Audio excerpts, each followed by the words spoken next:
Muito bem. Isso aqui é o Criador, né? O Criador, por isso que é difícil achar o número zero no hebraico, não é? Porque o Criador é tudo e é nada. Por que tudo e nada? Porque ele é tudo no mundo da criação e no mundo criado ele é assim, ele é tudo, mas as pessoas não conseguem percebê-lo. Então, uma vez tinham dois presos, um ateu e um homem, um cabalista. E aí começaram a discussão sobre a existência e a inexistência de Deus. Enquanto o cabalista falava que Deus existia, o, aquele ateu falava que não existia. Deus existe, Deus não existe, Deus existe, Deus não existe, e assim foi. Até que o cabalista começou a escrever também: Deus não existe, Deus não existe. E aí o ateu começou a sorrir: viu como eu te provei? Ele falou: realmente Deus não existe. Na nossa realidade ele não existe. Nós temos sempre aquela ideia, né, de quem veio primeiro, a galinha ou o ovo. Então, porque somos finitos, somos criaturas. Tudo que a gente vai criar depende de uma matriz, de algo que a gente possa manipular, fazer. Na verdade, nós não criamos nada. Quem cria tudo é o Eterno. Toda ideia, todo pensamento, toda realidade é criada por Ele. Quando nós percebemos que toda criação é feita por Ele, quando você está no livro de Isaías, eu não vou mostrar onde está agora, porque eu não lembro. Deve estar lá no Isaías 26, por aí, mas eu tenho que procurar em hebraico. É difícil de achar, porque lá está escrito o seguinte: veja, Deus ele está fora de um mundo. Quando a gente bota branco aqui, não significa que esse branco para Deus, não é uma coisa diferente. Poderia ser isso aqui, ó. Para ele não há diferença entre esse e esse, porque isso não existe por eterno. Isso aqui existe para nós que somos seres humanos. O bem e o mal não existe por eterno. Ele é nós que escolhemos definir essa parte assim. Agora imagine se não tivesse a tinta preta para fazer as letras e colocar as letras no fogo branco. Olha, a gente não teria como saber sobre a Torá. Então veja, para que nós pudéssemos entender a Torá, foi preciso botar fogo branco, fogo negro sobre fogo branco. Então esse fogo negro que está na Torá escrita são, não é, as letras hebraicas, 22 letras hebraicas que foram organizadas de várias formas. Eu estou escrevendo aqui aleatoriamente só para a gente ter uma ideia, ó. Então essas letras elas formam dentro do sistema hebraico, tá vendo? Uma forma de você entender alguma coisa. Ó, tem algo aqui. Se não tivesse algo, não haveria compreensão. O problema é também entender as letras, mas o problema todo é você entender a parte em branco entre as letras. Se você olhar aqui para esse quadro, você vai ver que existe toda uma parte branca e um buraco, que é essa parte preta aqui da letra, né? Ó, veja, é uma impressão, tá vendo? Aqui existe uma porta, ó. E aí aqui é onde as letras hebraicas elas estão mortas. Elas não têm vida. Quando você escreve ela e você medita nela, você cria um portal. Agora vai ser diferente, porque esse portal, ele se transforma lá. Modificou-se, tá vendo? Agora a gente está vendo que toda a realidade é negra, porque pare para pensar depois que você perde. os seus órgãos sensoriais, ou seja, na hora do falecimento da pessoa. Se a pessoa não tem o contato com essas letras, o que é que ela vai ter? Então Só veja, escuridão. só escuridão. Quando você medita e quando você compreende o estudo da Torá completo, você está abrindo a realidade, formando a realidade dentro desse mundo aqui, ó. Tá vendo? Dentro desse mundo. O que que acontece? Por isso que há uma diferença entre o físico e entre a questão da criação. Entre o Criador, entre a alma e o corpo, entre a nossa realidade percebida e a realidade realmente que existe. A nossa realidade percebida, ela pode trazer muita felicidade, muita alegria, mas é tudo uma grande distração. Isso tudo é como se você estivesse num parque e aí aquele parque estivesse tentando te distrair para o que é mais importante, que é o mundo da alma. Então, por isso que o cabalista ele prioriza somente o mundo da alma, não é? É, vou fazer uma festa, a festa tem que ter Torá. Se não tem Torá, só tem corpo. Vou fazer uma reunião, tem que ter Torá. Vou conversar com meus amigos cabalistas, conversar sobre o quê? Sobre Torá. Por quê? Tudo que não é Torá é exatamente, não é? Essa parte negra aqui, ó. Então você pode estar falando muito e criando muito dessa parte do corpo, daquilo que você percebe espiritualmente, fisicamente. Isso significa que você tem que mudar o seu aspecto interno. Você tem um trabalho para mudar esse aspecto interno e esse aspecto interno ele só pode ser mudado através da percepção da realidade.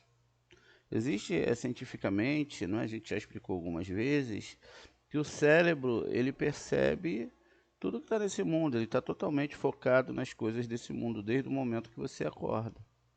Mudar essa realidade é você entender que quando Deus fala lá para o judeu, né, para as pessoas que iam sair do Egito, diga-se de passagem, o Egito é o nosso mundo, para ir para Israel, que é o mundo da doação, ele fala que os judeus tinham que estar como? Pegar um mínimo de coisas na mão, preparado para partir, estar com um cajado na mão, e etc, etc. Só o mínimo, mas aquilo não é literal. O que está dizendo ali? Olha, e aí eles iam fazer a festa do pão ázimo, do pão sem fermento. O que significa isso?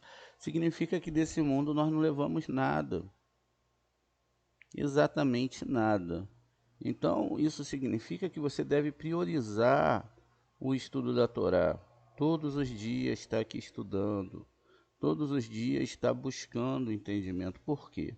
Quando você partir desse mundo, e você for para o eterno, você for atravessar o mar de juncos, você não vai ter levar nada daqui. Você não vai levar títulos. Os terrilins estão falando isso direto para gente. Existe um anjo chamado do mar. Você vai ficar em silêncio. Toda a tua história vai passar na sua frente. E aí vai perguntar: e aí? O que você fez? O que você priorizou na sua vida? Qual era a sua ideia? As pessoas, elas vão ficar assustadas, porque muitas pessoas vão acordar lá do outro lado e não tem luz. Vão ver os seres espirituais que elas nem imaginavam existir. Elas vão perceber agora porque a linguagem é outra. E imagine tudo isso no mundo do pensamento. Escuridão ou luz? Aonde e como a pessoa vai ser traduzida? Tudo aquilo que ela não estudou de Torá, tudo aquilo que ela não se dedicou a Torá, tudo aquilo não vai existir no outro mundo. Então ela vai ficar muito assustada. E ela vai falar: Hashem, eu nunca tive oportunidade de estudar a sua Torá. Hashem vai falar: eu estava em todo lugar, a todo momento. Você passou em tal lugar, você ouviu falar de alguma forma desse sentimento, desse amor, mas você preferiu ficar como boi, olhando para a terra, olhando para as coisas desse mundo, um bezerro de ouro, A ideia do bezerro, ela é como a ideia da própria questão da vaca. Tem um aspecto bom e tem um aspecto ruim. O bezerro de ouro, ele representa, né, um nível muito baixo, né? O ouro é um ferro, é um mineral, e esse ouro, ele não tem, ele só é aquilo que as pessoas imaginam dele. Ele não tem nenhum tipo de serventia em movimento, a não ser aquilo que está dentro da nossa mente. Aquilo que o homem botou de valor em cima dele. Então veja que loucura, homens morreram, mataram, desejaram algo que eles acham que é bonito, que tem um brilho, etc. E assim é. Eles poderiam ter feito isso se chegasse mentalmente uma ideia superior sobre a questão do chumbo ser algo maravilhoso, e hoje o chumbo estaria aí, né? Ainda existe a possibilidade, mas então veja, é aquilo que a mente cria. Então o bezerro de ouro, ele está representando ali um nível baixo da árvore sefirótica. Ou seja, a pessoa não começou a movimentar ainda os mundos espirituais. Ela está estática, ela está ali sobre o aspecto do rigor, dos tempos, e ela não se movimenta, ela fica parada enquanto tudo vai acontecendo ao seu redor. Quando então isso está significando que esse boi ele está estático, parado, porque ele fica olhando só para a terra, ele usa todos os seus níveis intelectuais, os níveis da alma, justamente para ficar ganhando dinheiro. Ele pensa a todo momento só nisso, só nisso, só nisso, e nem sempre o aspecto é ganhar dinheiro, ele sempre está pensando nisso. Ele não está ligado que tudo está na mão de Hashem. E ele fica usando toda a sua força aqui, sua força de trabalho, sua força disso e daquilo, e muitas vezes a gente vê esse sistema falhar. Vamos dar um exemplo. Uma pessoa, ela começa um estudo, ela vai fazer medicina ou qualquer outra faculdade, achando que no final daquela faculdade ela vai conseguir ser um grande médico, etc., o que na maioria das vezes acontece, mas pode ser que quando ela chega naquele final surja uma doença. Pode ser uma doença física, uma doença mental, e aquela pessoa não consegue exercer aquela profissão. Muitas vezes ele pode se viciar numa droga. Existem parâmetros que a gente nem imagina. Então a pessoa ela se apegou 100% nesse mundo. Ela se apegou e com todas as forças. Ela não entendeu que se ela estudar a Torá, ela pode mudar a história dela aqui.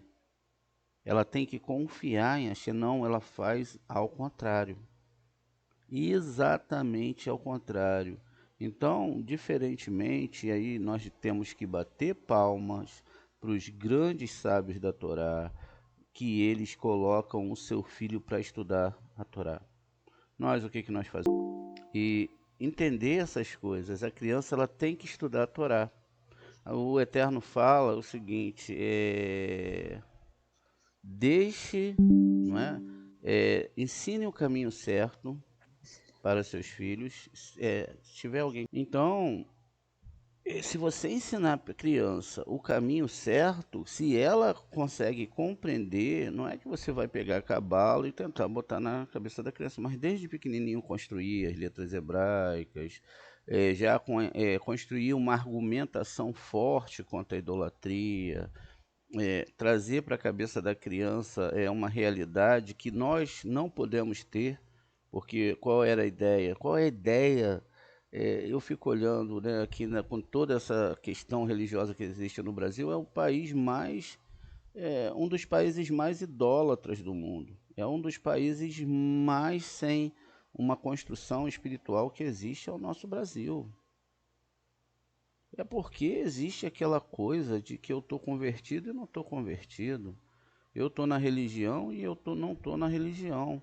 Para a Torá não existe isso. Você está numa missão. A missão é para quem? É para você mesmo. Aí quando o cara está dentro de um local religioso, agora eu vou seguir os dogmas aqui. agora realmente eu não posso errar aqui, não posso errar ali, e aí daqui a pouco sai, eu vou viver minha vida. E assim vai o resto da vida. Salve aqueles que ficam lá dentro cometendo os erros que eles acham que é erro. Na Torá não existe pecado. Saiba disso. Para Hashem, porque ele que cria toda a realidade, ele falou: Eu criei o mal e criei a Torá como tempero. Quando você fizer algo mal, foi o Eterno que permitiu. E aí você leva aquela lapada, né, uma chicotada, que rapidinho você volta para o entendimento da Torá. Então a gente não teve esse acesso, nós tivemos acesso a uma questão religiosa muito básica, básica que eu falo é muito baixa, na verdade. Então nós herdamos mentiras, palavras, conversas furadas, mas infelizmente fomos sentenciados pela parte massiva da história. Porque você sai aí hoje, você vê um monte de gente falando da religião que nós temos. Eles veem que, na verdade, essa construção da religião é algo que é contrário à questão da verdade da Torá, que é você estudar a Torá, compreender aquilo que está longe de você, longe da sua construção interna, e você acaba então é, ficando ficando aquém de tudo. Você fica aquém do que é realmente a Torá. Quando Deus ele escreveu lá Bereshit, Bara, Elohim, Etahá, Shamayim, V'Haaretz, ele construiu tudo. Principalmente não se está falando da construção do mundo. Está se falando de uma construção mental. Se nós pudéssemos entender o que é uma construção mental, cada pensamento, cada fragmento desses pensamentos que quem cria é o Eterno, nós entenderíamos muito da Torá. Por exemplo, a própria construção lá do Gan Eden é uma construção mental. O serpente, na verdade, ainda que é uma entidade espiritual, um mundo espiritual, ele está a serviço de Hashem. E o homem foi colocado sobre uma questão onde que ele queria sair do nível angelical. A alma tem um nível angelical, ou seja, faça e tem que fazer e acabou.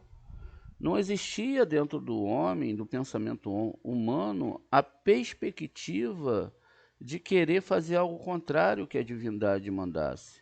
Então a divindade ela poderia nos sentenciar e nos seduzir a fazer somente o que ela quisesse. É assim que funciona com os anjos.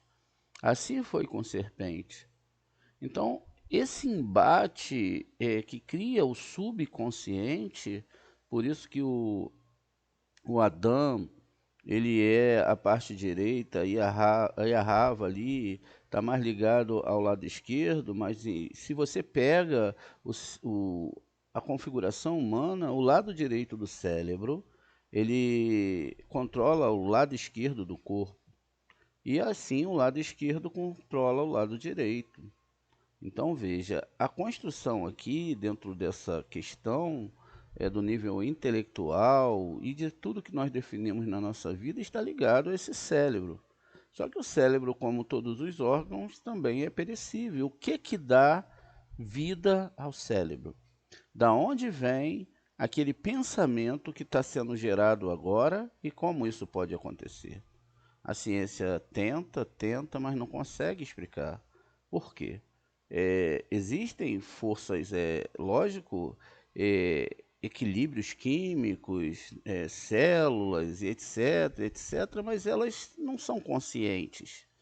Elas não têm a força para gerar o pensamento de antes que vem antes. Veja, quando então acontece a questão do Gan Eden, é dada a oportunidade ao homem, isso agora em outro nível, dele poder definir o que realmente ele quer da sua vida. Qual é o aspecto? E foi dado ao homem 6.000 anos para fazer isso. O homem que tanto acusa Deus de ser mal foi o que mais fez mal. E a culpa é de Deus, é isso. É como que nós podemos sentenciar o eterno por aquilo que nós fizemos? E aí você pode perguntar, mas não foi eu, ou pode falar, argumentar, não foi eu, mas foi. Era uma alma só. Agora, essa construção interna te dá o direito de construir e galgar através de pensamentos positivos e negativos aquilo que é a Torá, aquilo que tem que ser compreendido através dos seus atos, visto agora que Deus não quis fazer de você um robô e você pediu isso ao Eterno. Então, quando nós viemos para esse mundo, viemos para consertar a nossa alma, mas nos fixamos em 100% nesse mundo, no desejo da recepção. E só trabalhamos para construir para nós mesmos. O que acontece com tudo isso? Somos aquele bezerro de ouro, ou seja, não é somente ter construído uma imagem, porque isso é até loucura. Quem vai ficar diante de uma imagem estudando a Torá? Não é? Não tem questão. Assim, veja, esse animal, o boi, como ele tem uma dieta muito pobre, ele tem que ficar praticamente o dia todo comendo ali a grama, o capim, enfim, aquilo ali tem todo um processo. São 4 estômagos. Então, esse boi, ele vai mastigando, jogando para dentro, enfim, mas esse boi de ouro, ele não tinha essa capacidade, não é? Depois ele até se mexe, alguns midrashins falam, e até que ele tem que ser quebrado, derretido, faz-se pó, e aí a pessoa então entende que aquilo tudo ali é uma ilusão, esse mundo é uma ilusão. É lógico que nós não devemos deixar de entender que essa ilusão, ela tem as nossas responsabilidades, ou seja, aquilo que eu tenho responsabilidade com meus filhos, que são as almas que Deus mandou para mim, aquilo que eu tenho de responsabilidade de parnassar, não é? Aquilo que eu tenho que construir, toda a responsabilidade vai ser colocada por Deus.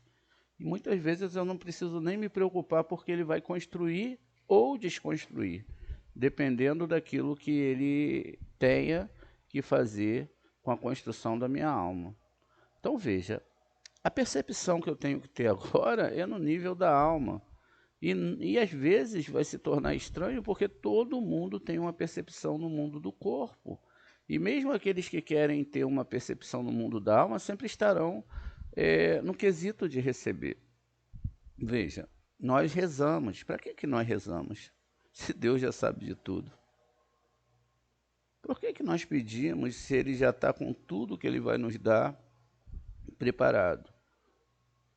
Tudo, desde que você nasceu até esse momento, tudo foi dado pelo Eterno. Veja, então o que eu tenho que perceber é que eu tenho que consertar internamente para que o meu masal ele seja um masal direcionado a estudar a Torá. Um masal direcionado a entender esses aspectos profundos, porque a gente leu no Terrilim 39, na reza anterior, da hora anterior, Deus me faz ficar em silêncio diante dos malévolos. Malévolos é aquele, naquele sentido ali, espirituais e também desse mundo, pessoas que vão me atacar, mas quem foi que permitiu que essas pessoas me atacassem? O Eterno. Então eu tenho que ficar em silêncio porque eu sei que tudo vem do Eterno. E o que eu devo fazer? Aí nós vemos a história do Rabi Akiva, entre outros, é tudo tão bonito, não é? O Rabi Akiva morrendo na mão dos romanos e fazendo o Shema Real, o Shema Israel, perdão. E o que acontece? Ele fez o Shema Israel, não foi porque ele achou bom, é porque ele já não estava nem mais ali. O seu nível espiritual, do Rabi Akiva, ele não estava nem mais ali, assim como de outros sábios.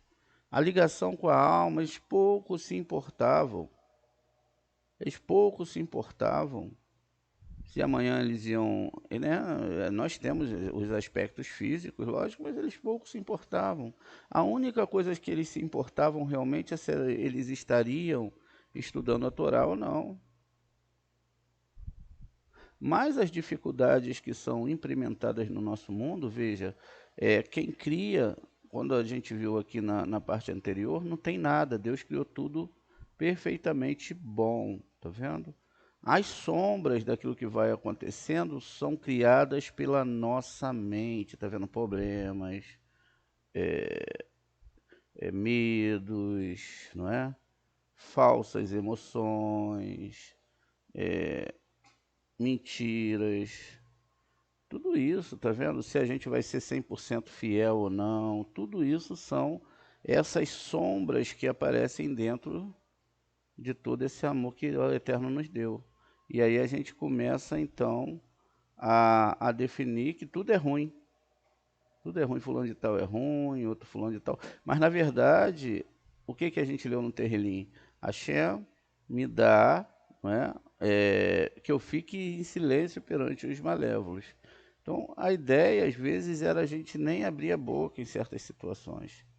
Porque quando nós ficamos em silêncio, nós entendemos que esses padrões aqui, ó, eles vão sendo mudados, porque a gente está construindo dentro desse sistema aqui, que é de pura luz, de pura vida que você recebeu, esses pensamentos, que muitas vezes não são reais.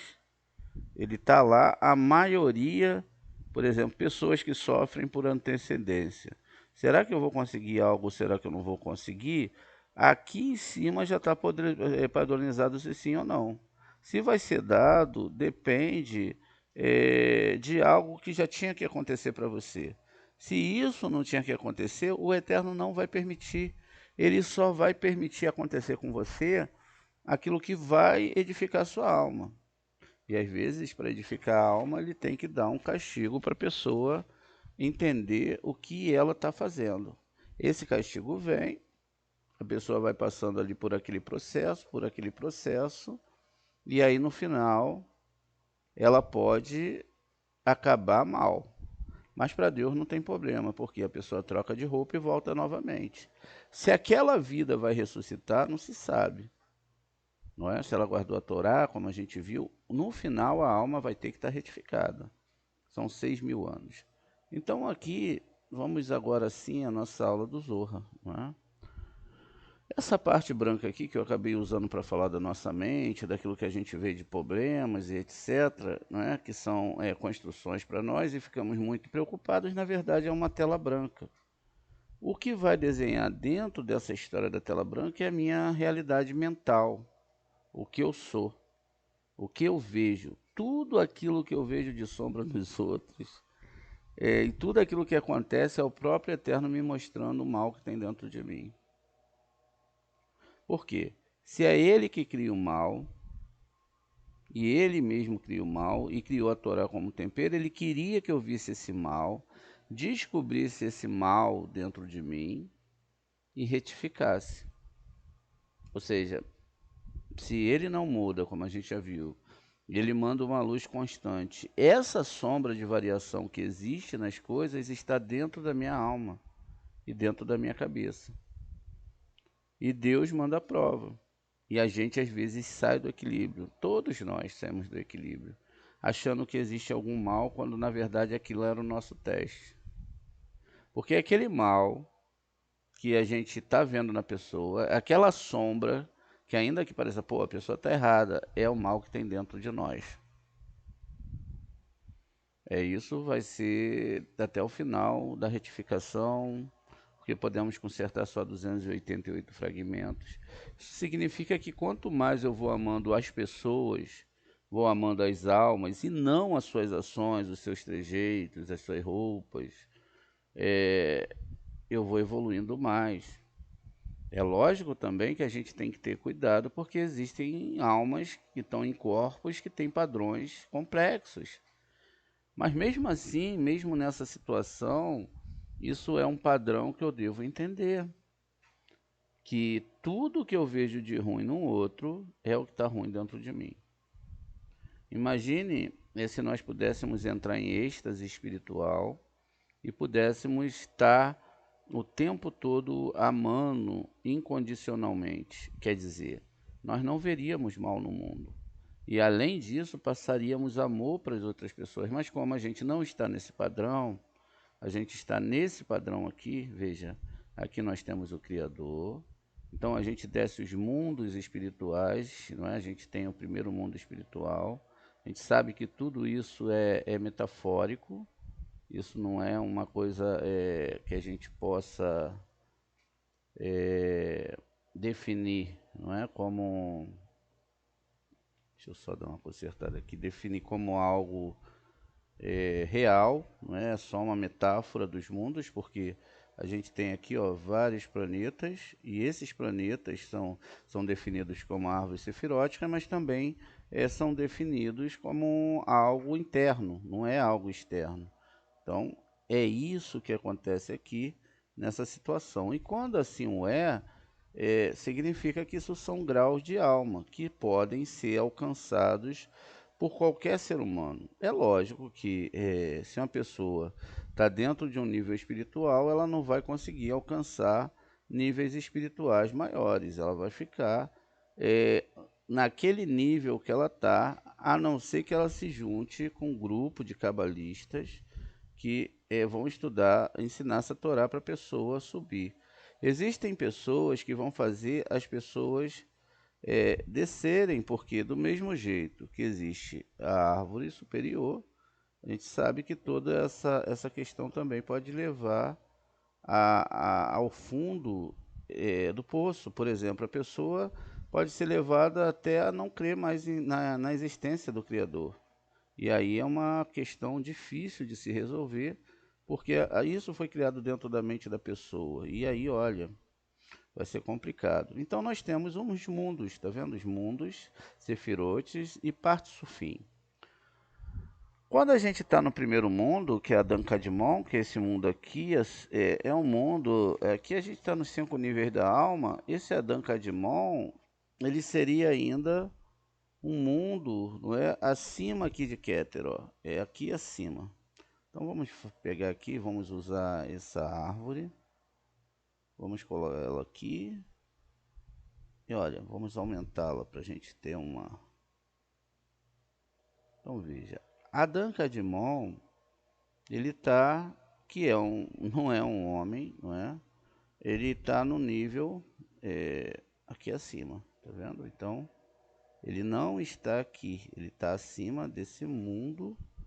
E aqui acima desse mundo é lógico que ele vai ser também representado por uma árvore, mas já não existe mais letras hebraicas e as forças espirituais são muito elevadas. Existe, na verdade, não existe nada de recepção, nenhum desejo de receber para si mesmo, nenhum ódio, só espiritualidade. Aqui dentro desse sistema do primeiro mundo, a gente vai ter também, ó, Keter, Rohimá, Biná, Zerampim e Malhut. São as Sefirotes. Keter, essa primeira Sefirote que nós temos aqui, vamos definir aqui nesse slide, ela é, na verdade, o início de tudo, não é? Keter. E depois de Keter, os mundos vão se desenvolvendo exatamente dessa forma. Não precisa ser daquela organização, pode ser assim também. Ó, Keter, e nós temos agora Rohimá, nós temos Biná. 6 sefirotes, que são essas 6 sefirotes aqui, agora elas são definidas como Zerampim, então elas se tornam uma só. E aí, finalmente, a gente tem a última sefirote, que é a que não tem luz própria, recebe de todas as outras sefirotes, que é Malhut. Veja, nessa construção original, né, da questão da Torá, eu tenho nesse primeiro mundo o mesmo esquema que eu tenho em todos os mundos. Ou seja, isso vai se dar para todos os outros mundos, não é? Essa construção. E aqui nesse caso, agora ó, eu tenho as 3 sefirotes superiores a organizar aqui, só para vocês entenderem. Tem o Zerampim, que são essas 6 sefirotes, e elas se tornam uma só, por isso elas se chamam Tiferet. A cor dela é um verde, muitas vezes discutido, que é um amarelo. O verde e o amarelo tem uma construção só, não é? são nuances iguais. Então aqui eu tenho o que nós chamamos de Tiferet, que é chamado igual ao planeta Sol, mas que todas essas forças internas estão em volta desse sistema aqui criado pela Torá. Muito bem. Então, dentro disso, não é? A gente tem aqui essa construção e aqui finalmente tem Malhut. Várias festas da Torá vão fazer com que isso aconteça, né? E às vezes todo Masal é tirado e às vezes vai ficar somente Biná e o nosso mundo. Veja, tudo foi construído aqui em Biná e aqui a gente está lá em cima ainda em Andan Kadmon. Ou seja, nesse estágio aqui já Deus nem sabe que a gente existe. A gente é algo complexo de se falar, mas na imensidão de Deus, não é? Então veja, essa é a construção. Esse primeiro mundo é chamado de Adão Kadmon. Então Adão Kadmon ele vai ter também a sua forma de entendimento. Nessa primeira forma de entendimento, a gente vai tentar, talvez a gente vai ter que dividir essa aula em outra aula. E estou vendo que vai ter que ser feito isso mesmo.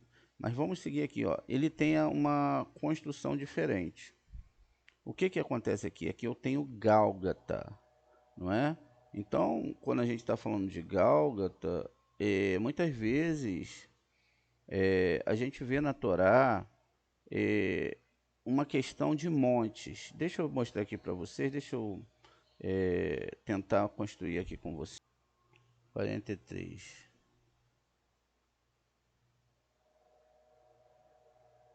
Labão falou, disse a Jacó, né? Vaian, Lavan, Vaiomer, El Yaakov, Rabinote, Benote, Verrabenim, Bani, Verratson, Tsoni, Vekou, Asher, Ratá, Roe, Li, Hur, U, Binoti, Ma, Aeshe, Le, Rayon, ou o Berrem, Asher e Lador. Então, Labão falou e disse às filhas: são minhas filhas, os filhos são meus, os rebanhos são meus, tudo que você vê é meu. No entanto, o que eu posso fazer agora em relação às minhas filhas ou aos filhos que geraram? Então vamos fazer um pacto. Vai tá Lahem, Nequetá, Brit, Ani, Veatá, Verraiá, Le Ed, Beni, U, Binerra. Vamos fazer um pacto que eu e você haja um testemunho. Então Jacó pegou uma pedra, veja, ele pegou uma pedra e ele ergueu uma coluna.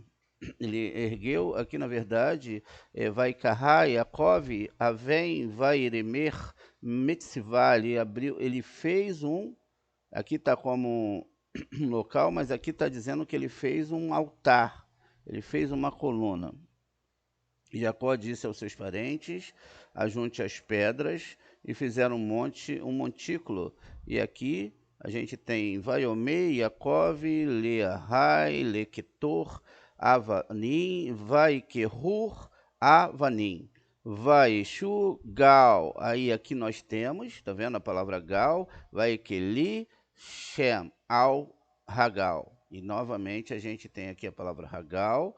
E aí, então, essa palavra Gal é que é chamado de monte, que na verdade não tem nada a ver com monte, mas é a palavra Gálgata. Tá vendo? A inicial da palavra Gálgata. E Gálgata é chamado de crânio. Por que crânio? Porque dentro do crânio está nosso cérebro.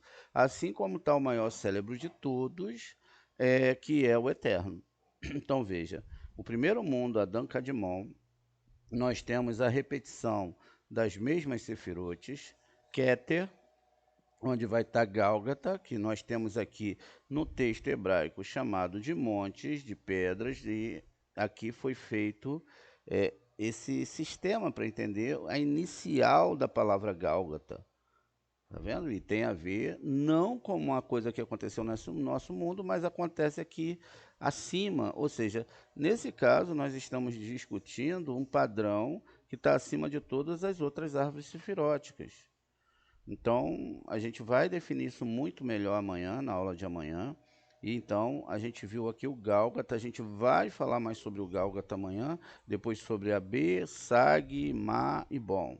E vamos tentar colocar os nomes aqui, se Deus permitir, dentro da árvore sefirótica, entender como de Adão Cadmon para chegar no nos próximos mundos, nos próximos níveis de mundos, a gente vai vendo a divindade se desembocar e ficar cada vez mais rarefeita, no sentido de se esconder atrás da criação.